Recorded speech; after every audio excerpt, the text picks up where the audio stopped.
I'm not in favor of sending the army in uniforms into our cities to collect people. I think it's a terrible image, and that's not what we use our military for. We never have, and it's actually been illegal for over 100 years to bring the army into our city. Republican Senator Rand Paul is actually speaking up against President-elect Donald Trump's threats to essentially use the United States military to carry out his mass deportation plan. Now, if you're wondering, is Trump really serious about that?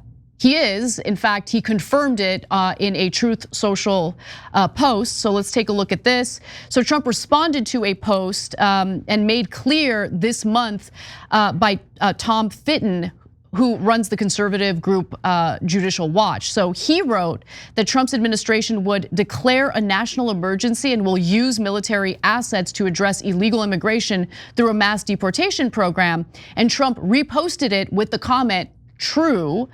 And so there had been a lot of talk about this even before he confirmed it in that Truth Social post. Congress has granted presidents broad power to declare national emergencies at their discretion, unlocking standby powers that include redirecting funds lawmakers had appropriated for other purposes.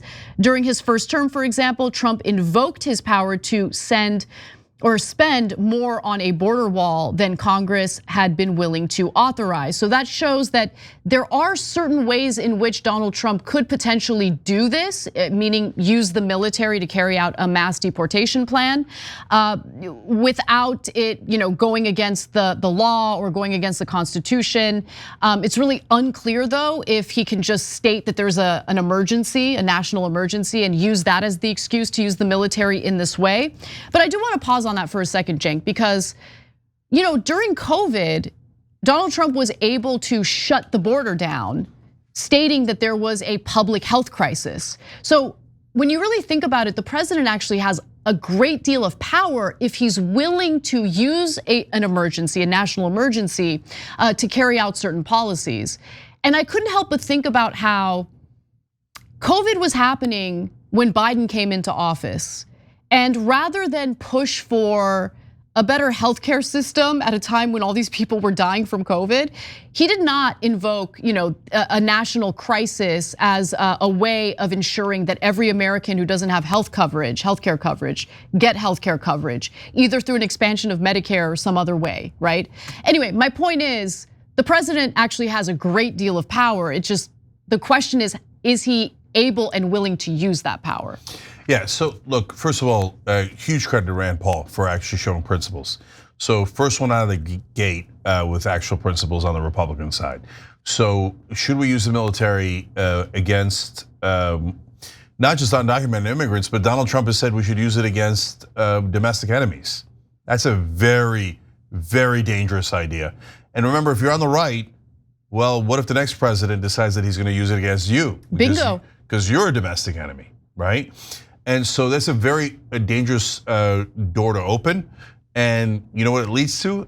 It leads to tyrannical government, which is what right wing has been concerned about. That's why Rand Paul is being principled here, saying we've always been against this. And so now in terms of the law, it is illegal. The only reason why they would have any leg to stand on in their version of reality is they say there's a law from like 1798, I believe, that says that if there's an invasion of the country, then they're allowed to use the military within the United States.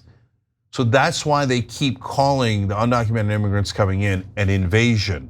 So they could later say, well, we said invasion and we got the votes on it, so that's gonna allow us to use the military.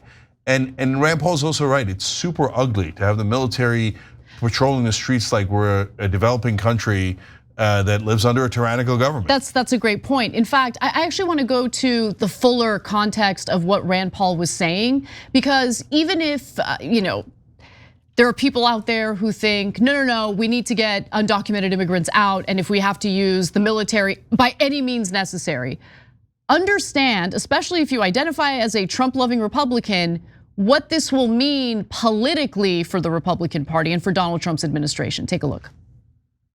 Army and our military are trained to shoot the enemy. They're not trained to get a warrant to do what they're doing. The police have a difficult job, but the people removing people from our country need to be a police enforcement domestic agency, not the military. I'm all for remain in Mexico, I will not support an emergency to put the Army into our cities. I think that's a huge mistake. Do you think that's what Trump is intending to do? Well, that's what he said yesterday, or his spokesman said. The stories all said he would declare an emergency to use the military to remove people. I'm not for that. I'm not for really most presidential emergencies because they smack of martial rule. They smack of no congressional approval. They smack of no checks and balances. So look, I'm supportive of President Trump. I'm supportive of removing people illegally here, particularly people who've committed crimes.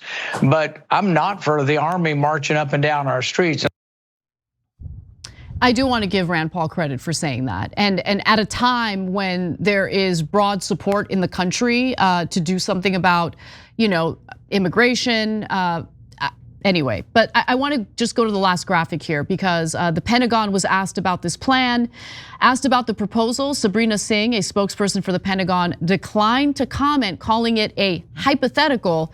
In general, she added, such a plan would typically undergo a rigorous process before being enacted, but declined to elaborate. Yeah, it's just the worst idea. So look, when you look at what Trump's gonna do and what he promised to do, there's gradations of it, right? So the mass deportations, I think, are a bad idea with or without the military. Not just a bad idea, a terrible idea. And not only because of the upheaval that it would cause and then all of us turning against one another and how badly it would divide the country, but also economically, it would be basically an economic nuke going off in the middle of America. We've covered a lot of these stories where local municipalities and cities decide they're gonna kick out the undocumented immigrants to the factories. And then they almost always regret it. Not almost, every story we've covered, they regret it. It destroys the local economy and they try to somehow get them back, okay? So now doing that on a national scale, oh my God, it would obliterate the economy and then he would realize it's a bad idea, backpedal, but it'll be too late by then, right? So that's a terrible idea. Using the military is the infinitely worst idea. And then when you go down the list, like remain in Mexico, that's something that should be debated, okay? Going after all undocumented immigrants who've committed a crime is too much. Why? It is. Here's why. Some have committed tiny minor crimes, that are basically traffic violations. Some have done things like, protests, getting arrested at protests, et cetera, which is mainly just free speech. But when they talk about the 28,000 that have committed murder and rape, so some on the left are going to try to fight that, deporting those people, and they're going to lose. So look, in my opinion, please pick your battles right. If you try to take your stand on defending the undocumented immigrants who've committed murder or rape, you're going to make us look awful. And it's not like, we look bad and I care about that. No, that will then cause anger, which will cascade and have more people in jeopardy. That's my opinion. I think it's a very bad strategy to defend those guys. And so I hope we don't make that mistake. I'm gonna go further than Cenk, okay? It's not just bad strategy, okay? That actually pales in comparison to how immoral it is. Immoral, okay? It is immoral. But to be fair, Anna, I hear you 100%. Rapists and murderers, really? No. Hold on, let me finish. Well, part of the point that those activists are making is there's already laws on the books for that. You can already deport them. So we don't have to do something new. We don't have to do some sort of like what they would describe as Gestapo tactics, et cetera. But where the rubber hits the road is, okay, if there's already laws and we're going to deport them, great, then let's deport them. Then let's support them, yeah. Right, so, but don't say there's already laws in favor of that and let's not deport them, right? So on the other hand, if you're a Republican and we're already doing it, okay, we're already doing it. So let's see, that's where the rubber will hit the road. And that's where it'll get interesting, right? But if he goes further than that, then I think it's gonna backfire pretty spectacularly on him. Because people voted, yes, they're concerned about the border. If you think that he's not gonna take any action here, you're nuts. Of course he's gonna take action.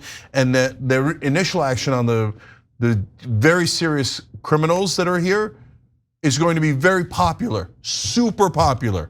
Fighting against that will be, in my opinion, terrible politics and terrible strategy to protect the actual innocent people, right? So let's see how it plays out. But using the military under any circumstances inside America is both illegal and a terrible idea. If you enjoyed this video, that's because of our members. They make us independent, they make us strong, and they make us honest. Become a member today by hitting the join button below.